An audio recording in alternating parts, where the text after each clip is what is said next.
Selamat pagi anak ibu kelas 9. Kembali kita bertemu di materi IPA Fisika tentang hambatan kawat penghantar. Minggu semalam kita sudah mempelajari rangkaian hambatan listrik. Yang kita pelajari ada dua, yaitu rangkaian secara seri dan rangkaian secara paralel. Nah, sekarang kita melanjutkan hambatan kawat penghantar. Yang bagaimana itu hambatan kawat penghantar? Mari kita perhatikan. Besarnya hambatan kawat penghantar sebanding dengan panjang kawat. Tahu artinya sebanding ya nak? Kalau dibilang sebanding, contoh gini. Kalau hambatan kawat penghantar besar, maka panjang kawatnya besar. Kalau hambatan kawat penghantar kecil, maka panjang kawat kecil. Itu artinya ya. Sebanding ya, berbanding lurus gitu. Nah, kawat yang panjang hambatannya besar sehingga menyebabkan kuat arus kecil dan nyala lampu redup. Logika ya nak ya. Kalau dia menempuh yang lebih panjang pasti kuat arusnya makin kecil ya. Nah, besar hambatan kawat penghantar bergantung pada jenis kawat. Kawat yang jenisnya berbeda-beda, hambatannya juga pasti berbeda. Hal itu dikarenakan kawat yang hambatan jenisnya besar akan menyebabkan hambatan kawat penghantar juga besar. Nah, jenis beberapa bahan di sini ya. Hambatan jenis beberapa bahan ya. Contoh perak 5,9 kali 10 pangkat minus 8. Tembaga 1,68 kali 10 pangkat minus 8. Aluminium. Nih ya. Platina makin besar dia. Mangan makin besar. Nikrom 1,2 kali 10 pangkat minus 6 makin besar. Karbon 3, makin besar juga. Ke sini makin besar dia hambatan jenisnya ya. Ya, makin besar. Wow, makin besar. Jadi bahan apa yang sering digunakan untuk pembuatan kawat penghantar? Yang jelasnya ingat ya, tembaga. Kenapa? Karena hambatan jenisnya paling kecil. Ya. 1,68 kali 10 pangkat minus 8 ya. Tembaga. Ya. Itu dia. Bukan karena sebenarnya mahal, enggak. Karena banyak dibutuhkan makanya mahal ya. Sebenarnya karena dia memiliki hambatan jenis yang paling kecil sehingga tembaga digunakan untuk sebagai kawat penghantar listrik yang baik ya. Nah, dan juga tembaga ini memang sebagai konduktor yang baik ya. Penghantar listrik yang baik. Dan sekarang hambatan suatu kawat penghantar juga dipengaruhi oleh luas penampang kawat. Meskipun kawat yang digunakan sejenis dengan panjang yang sama, tetapi luas penampang berbeda, maka dihasilkan hambatan yang berbeda pula. Hambatan kecil, ingat ya, hambatan makin kecil apabila luas penampang kawatnya besar. Ya. Hubungan antara hambatan kawat penghantar dapat dari inilah dulu, ini disimak ya. Logika ya, pakai logika enak ya. Hambatan makin kecil apabila luas penampang kawat besar. Nah, seperti kita itu di jalan raya. Kalau jalan rayanya semakin besar, pasti macet akan semakin, situasi macet semakin minim atau kecil ya kan. Nah, kalau jalan raya itu agak dipersempit, pasti macet sangat besar ya kan, atau makin tinggi ya kan. Nah, begitu juga ini. Logikanya ke situ ya. Kalau luas penampangnya besar ya, maka hambatannya bagaimana? Maka hambatannya kecil. Sebaliknya, kalau luas penampangnya kecil, maka hambatannya besar. Contoh, ini bayangkan ini ya nak ya. Ini kawat. Ini kawat juga. Kalau luas mana lebih besar hambatannya ini? Yang ini kah atau spidol ini? Nah, pasti yang paling besar hambatannya adalah yang ini kan? Kenapa? Karena luas penampangnya kecil. Ini hambatannya makin kecil. Kenapa? Karena luas penampangnya besar. Nah, itu logikanya ya. Nah, sekarang kita masuki. Lihat dulu rumusnya. Rho sama dengan R sama dengan rho kali L per A. Bacanya ini rho ya nak. Rho, bukan P. Tulisannya agak merah seperti P. Tapi bukan P ya. Nanti tulisannya bagus dibuat. Jangan P. Rho ditulis ya. R adalah hambatan kawat dalam 1 ohm. Sedangkan rho hambatan jenis kawat dalam satuan ohm. Bacanya ini rho, bukan P ya. L sama dengan panjang kawat dalam satuan meter. A sama dengan luas penampang dalam satuan meter persegi. Nah, perhatikan contoh biar lebih mengerti.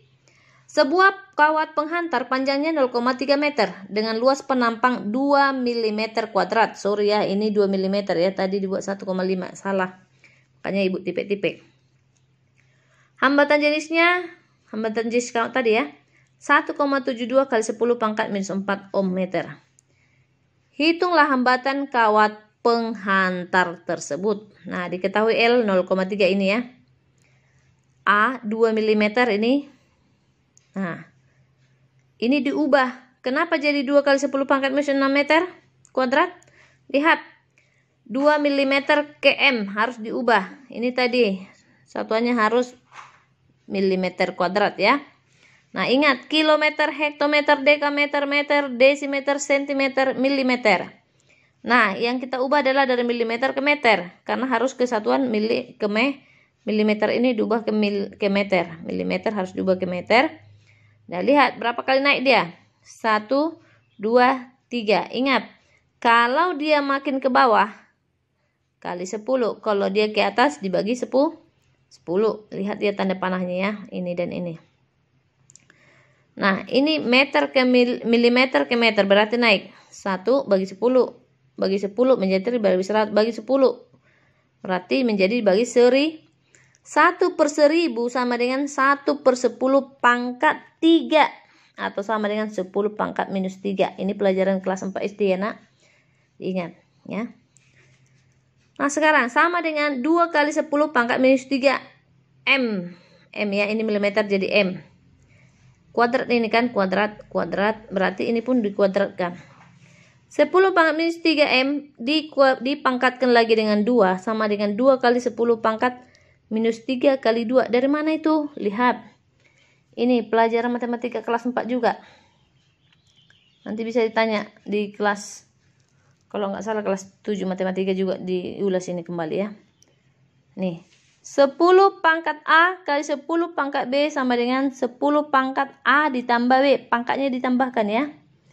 10 pangkat A bagi 10 pangkat B sama dengan 10 pangkat A dikurang B. Pangkatnya dikurang. 3. 10 pangkat A dipangkatkan dengan B 10 pangkat A kali B. Jadi rumus yang mana kita pakai? 1, 2 atau 3? Pasti yang ke 3. 10 pangkat minus 3 kali 2. Ini A-nya minus 3, B-nya 2 ya. Minus 3 kali 2 adalah minus makanya sama dengan 2 kali 10 pangkat minus 6 meter kuadrat. Ya, masukkanlah kemari. Ditanya tadi R ya, hambatan. Nah, masukkan rumusnya. R sama dengan rho kali R per A. 1,72 kali 10 pangkat minus 4. Yang ini tadi ya nak ya. Ini. Atau yang ini ya. Sama kali 0,3 kali L. Masukkan nilai L-nya 0,3. Per A. Masukkan nilai A-nya. Ini tadi yang sudah kita cari. 2 kali 10 pangkat minus 6. Ini 2 ya nak ya. Itu tadi kesalahan ada di soal. 2. Minta dulu tipekmu dek.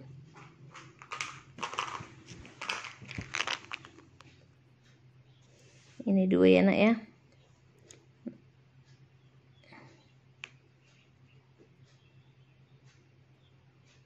Ya.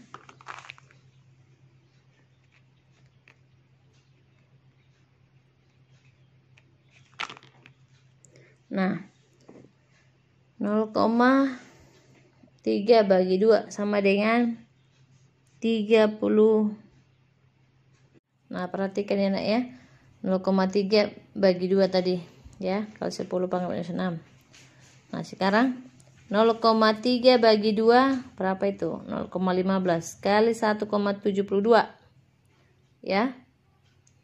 Menjadi 0,258. Ini 10 pangkat minus 4, ini di bawah 10 pangkat minus 6. Ini kemarin mati ya, tinggal 10 pangkat minus 2.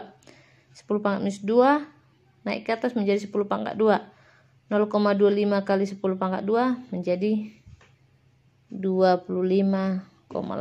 Nanti dia apa lagi ya, pelajari. Nah, hasilnya hambatan penghantar 25,8 ohm. Nah, itulah mengenai hambatan penghantar. Sekarang kita lanjutkan mengenai medium yang digunakan arus listrik untuk berpindah. Disebut penghantar listrik ya. Berdasarkan sifat materinya, zat penghantar listrik dikelompokkan menjadi 3 macam. Lihat ya, menjadi 3 macam. 1. Konduktor, 2. Isolator, 3. Semikonduktor. Kita pelajari sekarang A. Konduktor. Konduktor adalah suatu zat yang dapat dia lalui arus listrik dengan baik ya, itu namanya konduktor. Ini dia. Ya, tadi konduktor yang baik itu seperti apa tadi? Ini dia. Elektron-elektron akan bergerak dari kutub negatif. Nah, ini. Contohnya besi, baja, besi silikon ya. Itu dia konduktor. Isolator. ISO. Berarti tidak bisa mengalir ya. Suatu zat yang tidak dapat dilalui arus listrik disebut isolator.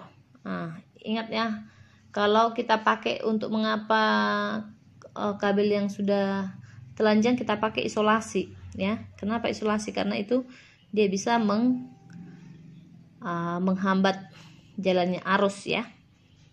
Nah, contohnya kaca, mika, dan plastik. Nah, ingat isolasi yang kita pakai di rumah itu dari plastik ya. C. Semikonduktor. Kalau dikatakan semi berarti dibilang konduktor tidak tidak kuat kali untuk menghantar, enggak baik kali untuk menghantar arus listrik. Dibilang isolator tidak juga ya. Zat pada suhu rendah bersifat isolator dan bila suhu tinggi bersifat konduktor disebut semikonduktor. Nah, ini dia diantaranya ya. Zat ini memiliki sedikit elektron bebas. Contohnya germanium dan silikon. Nah, itu dia. Sekarang kita lanjutkan hukum Ohm ketiga. Ini 3 buatnya nanti ya, bukan 4, 3. Hukum Ohm.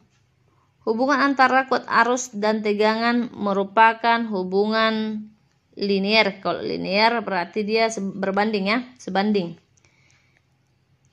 Nah, ditemukan pertama kali hukum Ohm ini oleh George Simon Ohm ya. Dia lahir pada 1789 dan wafat pada 1854. Ibu pun belum lahir di sini. Nah, ingat ya. Apa yang dikatakan si George Simon Ohm? Nah, hal ini dari percobaannya dilihat semakin besar tegangan, semakin besar pula kuat arus yang mengalir. Begitu sebaliknya, semakin kecil tegangan, semakin kecil kuat arus. Persamaan secara matematisnya adalah V sama dengan I kali R. V sama dengan itu tegangan, satuannya volt atau V. I kuat arus, satuannya ampere atau A. R hambatan listrik, satuannya ohm atau ini kayak omega ya. Nah, itu dia. Nah, sekarang kita masuki contoh soal. Sumber tegangan 7,5 volt dihubungkan dengan hambatan yang mengalir kuat arus. Nah, 0,5 ampere. Carilah hambatan listrik kawat tersebut ya. Nah, diketahui I sama dengan 0,5 ampere, ini dia arus ya. V tegangan 7,5 volt. Nah, ini tadi tegangan. V tegangan ya, nampak ya. Nah, ditanya R sama dengan berapa? Jawab. Masukkan rumusnya.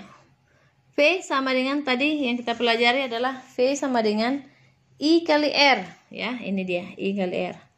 Kalau ditanya R ini, kalau ditanya ini, maka aturan silang ini pindah ke sebelah kiri tapi dia di bawah.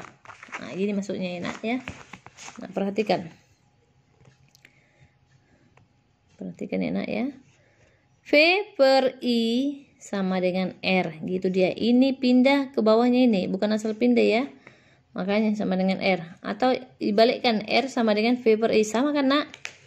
Nah, setelah itu masukkanlah nilainya. Nilai V-nya berapa? 7,5. Nilai R-nya 0,5. Sama dengan 15 ohm. Sampai sini mengerti kan? Oke. Nah, sekarang kita masuk ke 4. Tadi yang ketiga itu ya. Keempat, karakteristik rangkaian listrik. Hukum Kirchhoff ya. Hukum Kirchhoff itu jumlah arus masuk sama dengan jumlah arus keluar. Nah, bisa dipelajari nanti. Ini ditemukan oleh si Robert Gustav Kirchhoff ya. Seorang fisikawan yang berkebangsaan Jerman. Ya, lahir dia 1824 dan wafat 1887. Nah, bahwa jumlah arus listrik yang masuk sama dengan jumlah arus listrik yang keluar. Seperti apa itu nak? Pipa air. Ada pemasukan pipa air. Di suatu percabangan dibagi-bagi ke rumah orang. Maka jumlah debit air yang masuk di awal sama dengan jumlah yang keluar, contoh ke rumah si A, si B, si C gitu. Jadi jumlah arus yang masuk sama dengan jumlah arus yang keluar. Begitu juga gini ya. Nah, contoh. Perhatikan. Ini. Arus masuk dari cabang I1, dari cabang I2. Nah, keluarnya dari I3 dan I4. Maka jumlah arus yang masuk I1 tambah I2 sama dengan I3 tambah I4 gitu maksudnya ya. Yang masuk tadi I1 dan I2, yang keluar I3 dan I4. Perhatikan panahnya. Maka I1 tambah I2 sama dengan I3 tambah I4. Nah, lihat ini. Nah, di cabang lihat ya, ada 4 cabang kan? 2 cabang masuk, 2 cabang keluar. Diketahui I1 6 ampere yang ini. Ini masuk 6. Dah. I2 3 ampere, ini masuk 3. Berarti 6 tambah 3 udah 9 ya. I3 7 ampere. Ini 7. Ini tadi 6 tambah 3 9. Ini 7. Berarti ini berapa? Nah, yang jelasnya adalah 2 ya kan? Tentukan berapa nilai I4 nilai ini. Nah, diketahui I1 6, I2 3, I3 7, ditanya I4 ya. Nah, sekarang jawab. Ingat tadi rumusnya harus dibuat. I masuk sama dengan I keluar. I masuk tadi I1 tambah I2, I keluar tadi I3 tambah I4. Masukkan nilai I1. 6 tambah 3 sama dengan I3. 7 tambah I4. Jadi I4 sama dengan 6 tambah 3 dikurang 7 atau 2 ampere ya. Pas yang Ibu bilang kan. Oke, sekarang hukum Kirchhoff yang kedua. Hukum Kirchhoff yang kedua menyatakan jumlah aljabar dari beda potensial elemen-elemen yang membentuk suatu rangkaian tertutup sama dengan 0. Atau dirumuskan sebagai berikut. Sigma E sama epsilon ya. Sama dengan sigma I kali R sama dengan 0. Jadi jumlahnya tadi sama dengan 0. Oke. Nah, demikianlah dulu pembelajaran kita hari ini. Untuk itu diulang-ulang nanti video ini ya nak. Nah, setelah itu buatlah catatannya dan WA-kan sama ibu. Bisa kan nanti dikerjakan? Di WA-kan sama ibu ya nak. Marilah kita berdoa supaya pandemi yang kita lalui cepat berakhir dan kita bisa bertemu kembali seperti pembelajaran yang seyogyanya di sekolah tatap muka ya.